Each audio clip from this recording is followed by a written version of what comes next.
La sirena de la ambulancia rompía el silencio de la madrugada mientras Marcus Williams observaba el cuerpo de su padre siendo cubierto con una sábana blanca, sabiendo que su vida acababa de cambiar para siempre. 3 meses después, Marcus, de apenas 22 años, caminaba por las calles de Detroit cargando una bolsa con los últimos víveres que había logrado comprar. El dinero del seguro de vida de sus padres se había agotado rápidamente entre cuentas médicas no cubiertas y gastos del funeral. Ahora, él y su hermano Danny, de 16 años, vivían en un departamento diminuto en el segundo piso de un edificio deteriorado en la 8 Mile Road. Danny estaba sentado a la mesa de la cocina cuando Marcus llegó, rodeado de libros de matemáticas avanzadas y papeles garabateados con ecuaciones complejas. Incluso en medio de aquella situación desesperada, el chico mantenía su rutina de estudios con una determinación que impresionaba y al mismo tiempo partía el corazón de Marcus. «Conseguí unas latas y pasta», dijo Marcus vaciando la bolsa. «Va a alcanzar para unos días más». Danny levantó la mirada de los libros y Marcus pudo ver la preocupación que su hermano intentaba esconder. El chico había madurado mucho desde la muerte de sus padres, no físicamente, sino en la manera en que entendía la gravedad de su situación. Ambos sabían que las cuentas de luz y renta estaban atrasadas, y el propietario del inmueble ya había hecho varias visitas amenazantes. «Marcus, puedo dejar la escuela y buscar un trabajo», dijo Danny cerrando el cuaderno. «Ni lo pienses», respondió Marcus con firmeza. «Tú vas a graduarte y vas a ir a la universidad, eso es lo que mamá y papá querían». En las semanas siguientes, la situación se deterioró rápidamente. Marcus había perdido su empleo de medio tiempo en un almacén cuando la empresa quebró y sus intentos de encontrar otro trabajo eran constantemente frustrados por la falta de experiencia y por la necesidad de cuidar de Danny. Las cuentas se acumulaban y el refrigerador permanecía casi vacío la mayor parte del tiempo. Una noche, Marcus encontró a Danny desmayado en la cocina. La causa fue evidente: desnutrición. En el hospital, mientras observaba a su hermano menor conectado a sueros, Marcus tomó una decisión que cambiaría sus vidas para siempre. Acceso a las. Mañana siguiente, Marcus se puso su única chamarra con capucha y caminó hasta una farmacia en Corktown, un barrio que conocía bien. En el bolsillo llevaba una pistola de juguete que había encontrado entre las cosas de Danny, tan realista que podía engañar a cualquiera a primera vista. El corazón de Marcus latía descontroladamente cuando entró en la farmacia Walgreens de la Michigan Avenue. Solo había 2 clientes y la farmacéutica, una señora de cabellos canosos llamada Helen Morrison, que trabajaba ahí desde hacía más de 15 años. Marcus se acercó al mostrador, la mano temblando ligeramente cuando mostró el arma falsa. «Por favor, solo necesito el dinero de la caja», dijo, la voz casi en un susurro. Helen, con una calma sorprendente, miró a Marcus y luego al arma. Había algo en la expresión del joven que la hizo dudar. No era la crueldad de un criminal experimentado, sino la desesperación de alguien que había llegado al límite.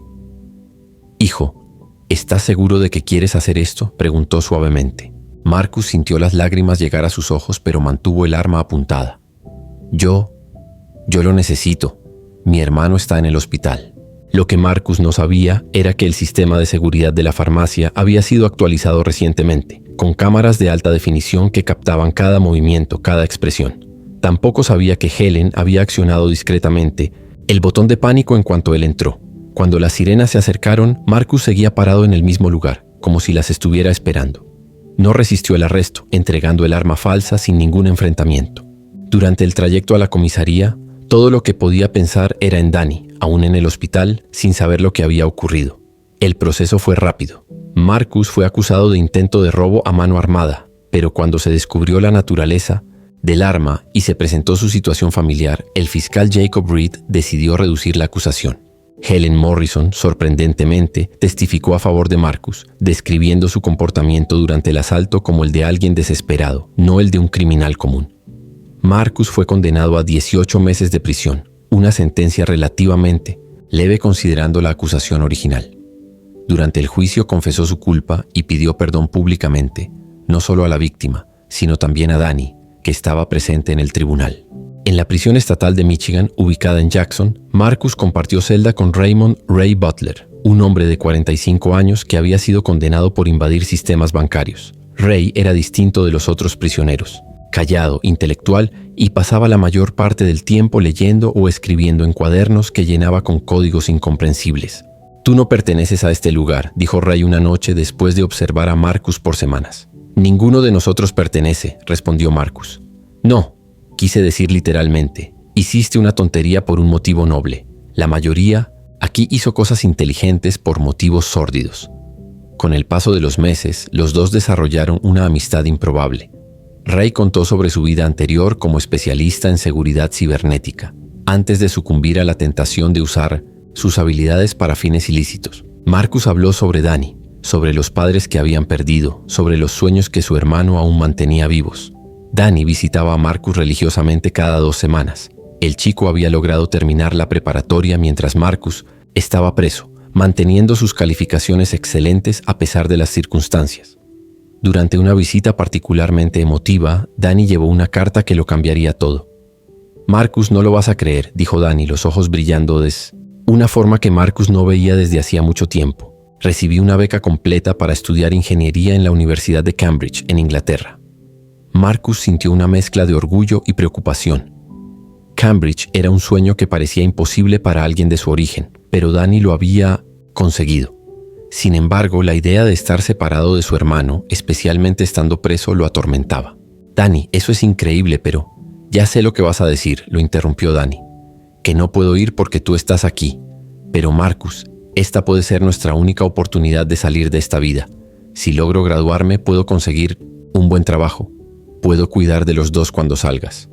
Marcus sabía que su hermano tenía razón. A pesar del dolor de la separación, esta era la oportunidad que siempre habían soñado para Danny. Con lágrimas en los ojos, tomó la mano de su hermano a través del vidrio divisorio. Tienes que ir. Es lo que mamá y papá habrían querido. Danny sonrió, pero Marcus pudo ver que la decisión también era difícil para él. Voy a escribir cada semana, y cuando salgas voy a estar ahí para recogerte.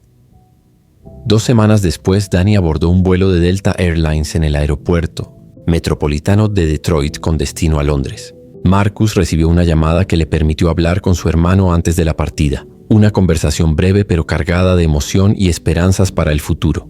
Durante los meses siguientes, las cartas de Danny llegaban con regularidad. Escribía sobre Cambridge, sobre las clases desafiantes, sobre los compañeros de diferentes países. Marcus guardaba cada carta como un tesoro, leyéndolas una y otra vez y compartiendo las novedades con Ray. Pero entonces, abruptamente, las cartas dejaron de llegar. Al principio, Marcus pensó que solo se trataba de un retraso del correo internacional. Después de 2 semanas sin noticias, comenzó a preocuparse. Intentó llamar al número que Danny le había dado, pero la llamada no se completaba. Escribió varias cartas, pero ninguna respuesta llegó. Pasó 1 mes, luego 2. Marcus estaba desesperado. Contactó a la administración de la prisión, que le permitió hacer algunas llamadas internacionales, pero la Universidad de Cambridge informó que no había registro de ningún Danny Williams inscrito ese semestre. La información fue como un golpe en el estómago. Si Danny no estaba en Cambridge, ¿dónde estaba? ¿Qué le había pasado a su hermano? Marcus apenas podía dormir, comer o concentrarse en nada. Ray observaba el deterioro de su amigo con creciente preocupación. «Hermano, necesitas averiguar qué pasó con él», dijo Ray una noche. «¿Cómo? Estoy preso aquí, no puedo hacer nada». Ray guardó silencio por un largo momento. Luego se acercó a Marcus. «Tal vez yo pueda ayudar. Cuando salga de aquí, en 6 meses, puedo usar algunos de mis talentos para investigar». «Ray, no puedes meterte en problemas otra vez. No sería para ganar dinero ni para perjudicar a nadie. Sería para encontrar a tu hermano. Eso es diferente». Marcus se sentía dividido entre la esperanza y el miedo de poner a Ray en riesgo. Pero con cada día que pasaba sin noticias de Danny, la desesperación crecía. Los últimos meses de Marcus en prisión fueron los más difíciles. Apenas hablaba, había bajado de peso y parecía una sombra del joven que había entrado ahí 18 meses antes. Ray fue liberado primero, y en su despedida prometió que comenzaría a buscar a Danny de inmediato. Cuando Marcus finalmente fue liberado, en marzo de 2024, encontró a Ray esperándolo en la puerta de la prisión. El ex hacker estaba manejando un Honda Civic usado pero bien conservado, y llevaba una expresión que Marcus no logró descifrar por completo. «Encontré algo», dijo Ray sin rodeos, «pero no te va a gustar». Condujeron hasta un pequeño departamento que Ray había alquilado en Detroit, donde había montado un impresionante sistema de computadoras. Las pantallas mostraban mapas, documentos y fotografías que Marcus no lograba comprender de inmediato. «Tu hermano nunca llegó a Londres», dijo Ray, sentándose frente a los monitores. «Su vuelo hizo una escala no programada en Miami, y fue ahí donde perdí el rastro al principio». Marcus sintió que el mundo daba vueltas. ¿Miami? ¿Pero por qué? Eso es lo que necesito mostrarte. Logré hackear el sistema de seguridad del Aeropuerto Internacional de Miami y recuperar las grabaciones de ese día. Necesitas ver esto. Ray tecleó algunos comandos y una serie de videos apareció en la pantalla. La imagen mostraba la sala principal del aeropuerto, con cientos de pasajeros transitando. Ray adelantó hasta un horario específico y señaló una figura familiar. Ahí estaba Danny, parado cerca del mostrador de una aerolínea, pero no estaba solo. Había dos hombres con él, uno alto y rubio, otro más bajo y moreno. Por el lenguaje corporal parecía que Danny estaba siendo conducido, no acompañado voluntariamente. «¿Quiénes son esos tipos?», preguntó Marcus con el puño cerrado. «Aquí es donde se pone interesante», respondió Ray cambiando a otra cámara.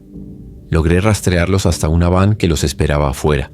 La placa estaba parcialmente cubierta, pero conseguí algunos números. Me tomó semanas, pero finalmente encontré el vehículo registrado a nombre de una empresa llamada Agricultural Solutions International. Marcus nunca había escuchado hablar de la empresa, pero Ray continuó con su exposición. Agricultural Solutions International era oficialmente una empresa de reclutamiento de mano de obra agrícola, pero Ray había descubierto conexiones sospechosas, con granjas en diferentes países donde ya se habían presentado denuncias de trabajo forzado. ¿Estás diciendo que a mi hermano lo secuestraron? Trata de personas, dijo Ray con gravedad, específicamente para trabajo forzado en granjas. Es más común de lo que imaginas, especialmente con jóvenes inteligentes que pueden ser engañados con promesas de educación o empleo. La información era devastadora, pero Ray tenía más. Había logrado rastrear la ruta probable que Danny siguió después de Miami, usando una combinación de registros de inmigración hackeados y patrones de movimiento conocidos de esas organizaciones. Creo que está en una finca de café en 1918, Colombia, en la región de Huila. Agricultural Solutions tiene contratos con varias fincas ahí y es uno de los destinos más comunes para víctimas provenientes de Estados Unidos. Marcus sintió una mezcla de alivio por finalmente tener una pista y terror por lo que Danny podría estar sufriendo. ¿Cómo llegamos hasta él? Ese es el problema. No podemos simplemente ir hasta allá. Necesitamos a la policía, al FBI, a alguna autoridad internacional. Pero para eso necesitamos pruebas sólidas. Durante los días siguientes, Ray y Marcus trabajaron incansablemente para reunir evidencias. Ray usó sus habilidades para infiltrarse en los sistemas de Agricultural Solutions, descubriendo registros financieros que mostraban pagos sospechosos y una red compleja de operaciones en varios países.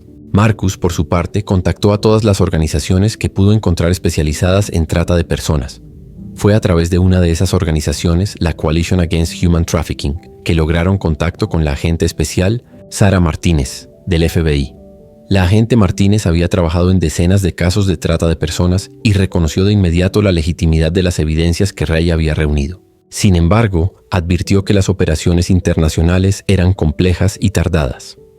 «Necesitaremos coordinar con las autoridades colombianas y eso puede tomar meses», explicó Martínez durante una reunión en su oficina en Detroit.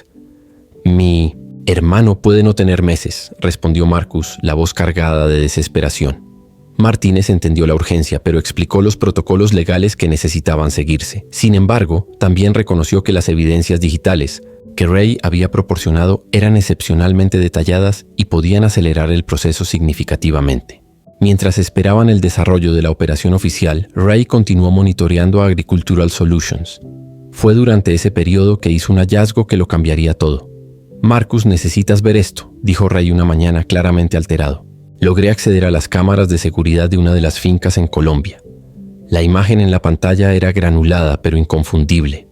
Ahí estaba Danny, visiblemente más delgado y con la piel quemada por el sol, trabajando entre hileras de café junto a otras personas que parecían estar en la misma situación». Marcus sintió las lágrimas llegar a sus ojos. Una mezcla de alivio por ver que Danny estaba vivo y rabia por verlo en esas condiciones. El hallazgo de las imágenes en P-Noticentos vivo aceleró dramáticamente la operación internacional.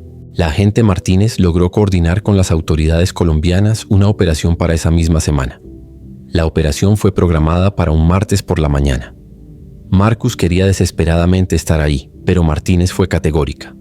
Los civiles no podían participar en operaciones internacionales de esa naturaleza.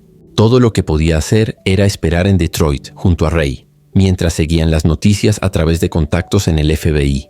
La finca se encontraba en una región montañosa a unos 200 kilómetros de Neiva, capital del departamento de Huila. Las autoridades colombianas, lideradas por el comandante Carlos Restrepo de la Policía Nacional, rodearon la propiedad antes del amanecer. Lo que encontraron confirmó los peores temores. Más de 40 personas, incluyendo a varios estadounidenses, trabajando en condiciones análogas a la esclavitud. Danny fue identificado entre el grupo de rescatados. Estaba desnutrido, quemado por el sol y claramente traumatizado, pero vivo. Según los reportes que llegaron a Marcus, su hermano había perdido casi 15 kilos y presentaba signos de agotamiento físico extremo. La llamada que Marcus recibió del agente Martínez 3 días después de la operación fue el momento más emocionante de su vida desde la muerte de sus padres. Encontramos a tu hermano, Marcus. Está a salvo ahora. Marcus se derrumbó en el piso del departamento de Ray, sollozando de alivio. Ray, que se había convertido en más que un amigo durante toda aquella prueba, sostuvo su hombro con firmeza. ¿Cuándo puedo verlo?, logró preguntar Marcus entre lágrimas. Está siendo atendido en un hospital en Bogotá antes de ser repatriado. Debería llegar a Miami en aproximadamente una semana para más tratamientos y los procedimientos legales. Una semana pareció una eternidad, pero finalmente llegó el día en que Marcus y Ray abordaron un vuelo hacia Miami. En el aeropuerto internacional, Marcus caminaba nerviosamente por el área de llegadas internacionales, cargando un cartel con el nombre de Danny, aún sabiendo que su hermano sería escoltado por agentes federales. Cuando Danny apareció, Marcus apenas lo reconoció.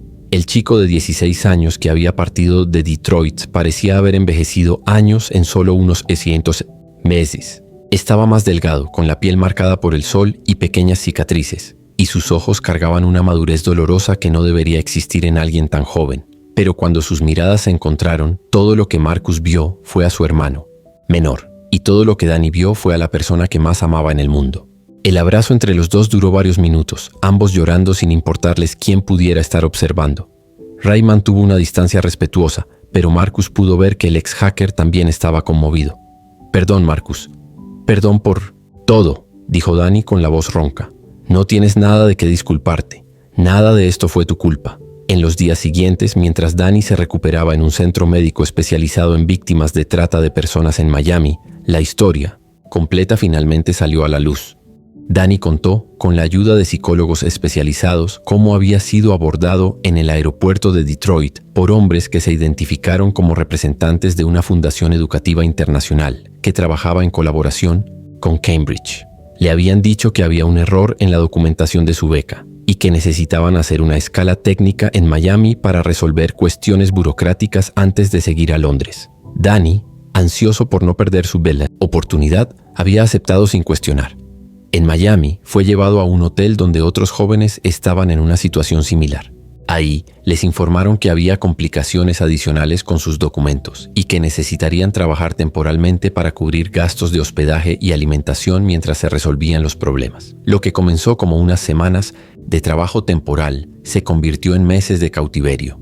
Danny y los demás fueron llevados a Colombia con documentos falsificados y forzados a trabajar en las plantaciones de café bajo constante vigilancia. Los intentos de fuga resultaban en castigos severos, y cualquier contacto con el mundo exterior estaba estrictamente prohibido. Intenté escapar 2 veces, contó Danny durante una de las sesiones terapéuticas a las que Marcus fue autorizado a asistir. Pero siempre me traían de vuelta, y con cada intento las condiciones empeoraban para todos. La culpa que Danny cargaba por haber causado sufrimiento a los demás cautivos era evidente. Y los terapeutas explicaron a Marcus que ese sentimiento era común entre sobrevivientes de trata de personas. Durante las investigaciones que siguieron, más detalles impactantes salieron a la luz. Agricultural Solutions International era solo la fachada de una operación mucho más grande, con conexiones en al menos 8 países. La organización criminal había sido responsable de la trata de cientos de personas a lo largo de varios años, usando siempre el mismo método: reclutar jóvenes talentosos con promesas de oportunidades educativas en el extranjero. El caso ganó atención nacional cuando los medios estadounidenses descubrieron que varias de las víctimas eran estudiantes prometedores de familias de bajos recursos. Marcus y Danny fueron invitados a dar entrevistas, pero declinaron, prefiriendo mantener su privacidad mientras se concentraban en la recuperación. Ray se convirtió en una pieza fundamental en el proceso legal que siguió. Sus habilidades de hacker, ahora canalizadas para fines legales como consultor del FBI, ayudaron a desmantelar toda la red de la organización criminal. Recibió inmunidad completa a cambio de su cooperación y su transformación de criminal a aliado de la justicia se convirtió en un raro ejemplo de redención genuina. 6 meses después del rescate, los hermanos Williams regresaron a Detroit. Danny había recuperado la mayor parte del peso perdido, pero las cicatrices psicológicas permanecían. Sufría de pesadillas frecuentes y ataques de ansiedad, especialmente en espacios cerrados o cuando escuchaba a personas hablando en español. Marcus, por su parte, cargaba con una culpa distinta. Sentía que si no hubiera cometido el asalto y terminado en prisión, podría haber protegido a Danny. Era una lógica irracional, como los terapeutas le recordaban constantemente. Pero los sentimientos de culpa no siguen lógica. La adaptación a la vida normal fue más difícil de lo que cualquiera hubiera imaginado. Danny intentó volver a los estudios, pero descubrió que su concentración había sido severamente afectada por el trauma. Marcus consiguió un empleo en una organización sin fines de lucro que ayudaba a ex-convictos a reintegrarse a la sociedad, trabajo que encontró profundamente significativo. Ray, que se había mudado permanentemente a Detroit para estar cerca de los hermanos, estableció una empresa de consultoría en seguridad cibernética. Sus primeros contratos fueron con organizaciones que combatían la trata de personas usando sus habilidades para ayudar a identificar y desmantelar redes criminales similares a la que había victimizado a Danny. Un año después del rescate, durante una sesión de terapia familiar, Danny hizo una revelación que sorprendió tanto a Marcus como a los terapeutas. «Ya no quiero ir a Cambridge», dijo tranquilamente. «Quiero estudiar derecho aquí y especializarme en trata de personas». Marcus sintió una mezcla de orgullo y preocupación. «Danny, no necesitas definir toda tu vida basado en lo que pasó». «No lo estoy haciendo», respondió Danny con una determinación que Marcus reconocía de los tiempos antes del trauma. «Lo hago porque descubrí algo importante sobre mí mismo allá. Vi personas que necesitaban ayuda y no podían obtenerla, porque no sabían cómo navegar el sistema legal. Quiero ser la persona que ayude a personas como nosotros». La decisión de Danny marcó un punto de inflexión para toda la familia improbable que habían formado. Marcus se dio cuenta de que su hermano no solo había sobrevivido al trauma, había encontrado un propósito en él. Los perpetradores de la red de trata de personas fueron juzgados en múltiples jurisdicciones. Roberto Menéndez y James Crawford, los 2 hombres que habían abordado a Danny en el aeropuerto, recibieron sentencias de 25 años cada uno. El líder de la organización, un empresario colombiano llamado Eduardo Vargas, fue condenado a cadena perpetua. Durante el juicio principal, realizado en Miami, Danny testificó por videoconferencia desde Detroit. Su valentía al confrontar a sus captores, incluso a través de una pantalla, fue un momento de fuerza que permaneció con Marcus para siempre. Helen Morrison, la farmacéutica a la que Marcus había asaltado años antes, sorprendió a todos al presentarse en el juicio. Después de la sesión, se acercó a los hermanos en el pasillo del tribunal. «Quería que supieran», dijo ella con gentileza, «que nunca dudé de que Marcus era una buena persona que había tomado una mala decisión. Verlos aquí hoy, después de todo lo que pasaron, confirma lo que siempre creí sobre el carácter de las personas». Marcus sintió las lágrimas llegar a sus ojos nuevamente. El perdón de Helen había sido algo que había llevado consigo como un regalo durante toda aquella prueba, pero escucharla reafirmar su fe en él fue profundamente significativo. 2 años después del rescate, Danny se graduó en Derecho por la Universidad de Michigan con honores académicos. Su tesis de fin de carrera sobre vacíos legales en la persecución de la trata internacional de personas fue publicada en una prestigiosa revista jurídica y citada en casos posteriores. Marcus, por su parte, se había convertido en director de programa en la organización donde trabajaba, supervisando la reintegración de decenas de exconvictos cada año. Su propia experiencia, combinada con su compasión natural, lo hacía excepcionalmente eficaz en ayudar a otros a reconstruir sus vidas. Ray expandió su empresa y se convirtió en un consultor solicitado por agencias gubernamentales internacionales. Nunca se casó ni tuvo hijos propios, pero solía decir que Marcus y Danny eran la familia que nunca había tenido. En una noche de diciembre de 2024, los 3 estaban sentados en la sala del departamento que Marcus y Danny compartían, un lugar mucho mejor que el deteriorado apartamento donde todo había comenzado años atrás. Danny estaba estudiando para el examen de la barra de abogados. Marcus revisaba reportes de trabajo y Ray trabajaba en su laptop. ¿Han pensado alguna vez, dijo Ray, rompiendo el silencio cómodo, en cómo una decisión terrible llevó a algo que probablemente salvó a cientos de otras personas? Marcus levantó la mirada de sus papeles. Lo había pensado muchas veces. Si no hubiera asaltado la farmacia, nunca habría conocido a Ray. Sin Ray, nunca habrían encontrado a Danny. Sin el caso de Danny, la red de trata de personas podría haber seguido operando durante años. No justifica lo que hice, dijo Marcus. No lo justifica, concedió Ray. Pero muestra que incluso nuestras peores decisiones pueden llevar a consecuencias que nunca podríamos imaginar. Danny cerró su libro y miró a los dos hombres que consideraba sus anclas en la realidad. A veces tengo pesadillas no sobre la finca, dijo calmadamente, sino sobre cómo serían nuestras vidas si ustedes dos nunca se hubieran conocido. Era una reflexión asombrosamente profunda viniendo de alguien tan joven, pero Danny había madurado de maneras que ningún joven debería tener que hacerlo. 6 meses después, Danny aprobó el examen de la barra y consiguió su primer empleo en una organización internacional de derechos humanos con sede en Washington, D.C. Su primera misión fue ayudar a procesar una nueva red de trata de personas que había sido descubierta operando entre México y Estados Unidos. Marcus decidió no mudarse a Washington, prefiriendo continuar su trabajo en Detroit, pero los hermanos mantenían contacto diario. Ray dividía su tiempo entre las dos ciudades, continuando su labor con ambos en distintas capacidades. En una tarde de primavera de 2025, Marcus recibió una llamada inesperada. Era Helen Morrison, la farmacéutica. Marcus, espero que no te moleste que haya conseguido tu número, dijo ella. Pero quería invitarte a algo. Helen explicó que había decidido jubilarse y que la farmacia estaba organizando una fiesta de despedida. Más importante aún, había usado su jubilación para establecer una fundación que ofrecía becas a jóvenes de familias de bajos recursos que habían enfrentado dificultades con el sistema de justicia penal. Quería saber si tú y tu hermano quisieran ayudar a administrar la fundación, dijo ella. Marcus permaneció en silencio por un largo momento, procesando la invitación. La idea de que la mujer a la que había intentado asaltar años antes, ahora quisiera trabajar con él para ayudar a otros jóvenes en situaciones similares era casi imposible de comprender. Helen, yo no sé qué decir. Di que sí, respondió ella con humor. Tú y Danny entienden mejor que nadie cómo las personas buenas pueden tomar malas decisiones cuando están desesperadas. Y también entienden cómo la redención es posible. Esa noche Marcus llamó a Danny para contarle sobre la invitación de Helen. Su hermano guardó silencio por un largo momento antes de responder. Marcus, ¿te das cuenta de lo que significa esto? Empezamos contigo asaltando su farmacia, y ahora ella quiere que trabajemos juntos para evitar que otros jóvenes pasen por lo que nosotros pasamos. Es casi imposible de creer, concordó Marcus. No es imposible, dijo Danny con firmeza. Es justicia. No la justicia de los tribunales, sino la justicia real. La justicia que viene cuando las personas deciden que la redención es más poderosa que la venganza.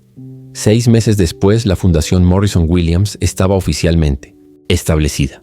Marcus dejó su empleo anterior para trabajar como director ejecutivo, mientras que Danny servía como asesor legal voluntario. Ray naturalmente se convirtió en director de tecnología, usando sus habilidades para identificar a jóvenes en riesgo a través de patrones de datos públicos. La primera beca de la fundación fue concedida a María Santos, una joven de 17 años cuyo padre había sido encarcelado por robo cuando ella tenía 14. María quería estudiar trabajo social para ayudar a familias en situaciones similares a la suya.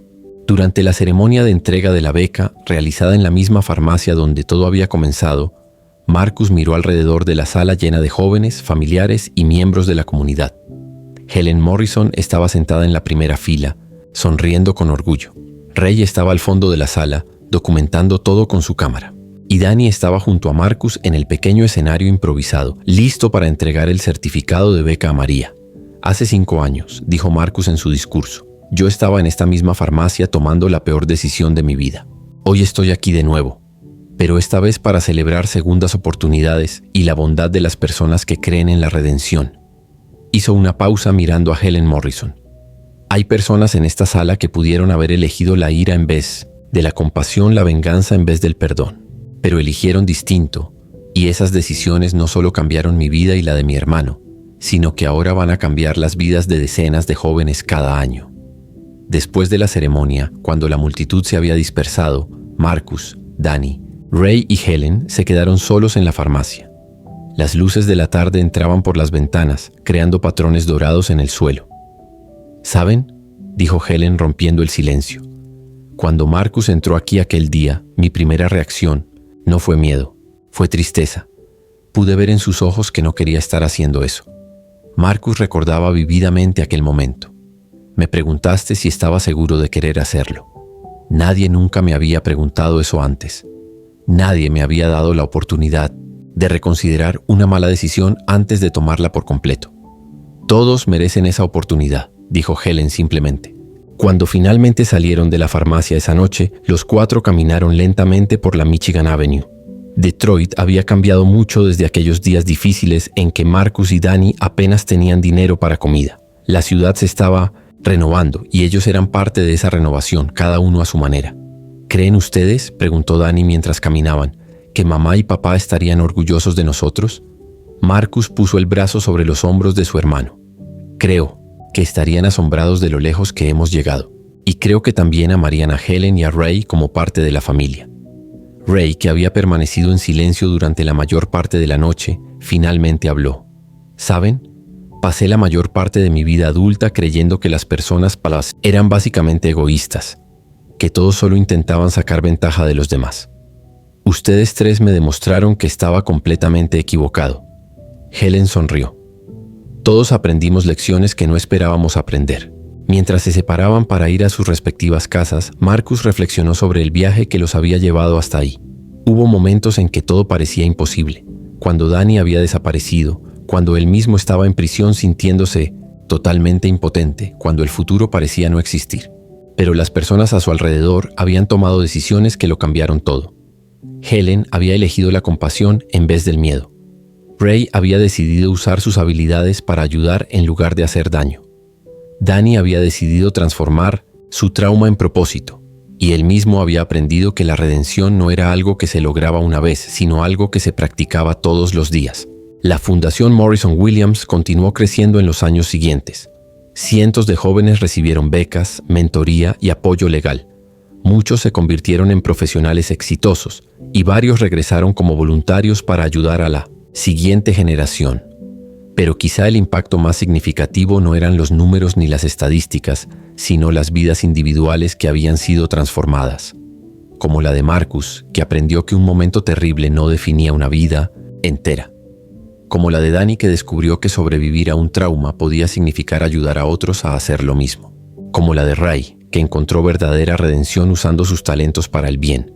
Y como la de Helen, que demostró que el perdón podía ser más poderoso que la justicia punitiva. Años después, cuando contaban su historia a los nuevos beneficiarios de la fundación, siempre terminaban con el mismo mensaje: que las segundas oportunidades existen, que la redención es posible y que las peores circunstancias a veces llevan a las mayores transformaciones. Pero también eran honestos sobre el precio: las cicatrices que permanecían, las pesadillas que nunca desaparecían por completo, la constante necesidad de demostrar que habían cambiado. La justicia, aprendieron, no se trataba solo de castigo o recompensa. Se trataba de la posibilidad de transformación, tanto individual como colectiva. Y a veces, las historias más improbables de justicia comenzaban en los lugares más oscuros, con las decisiones más desesperadas, tomadas por personas que simplemente necesitaban que alguien creyera que podían ser mejores.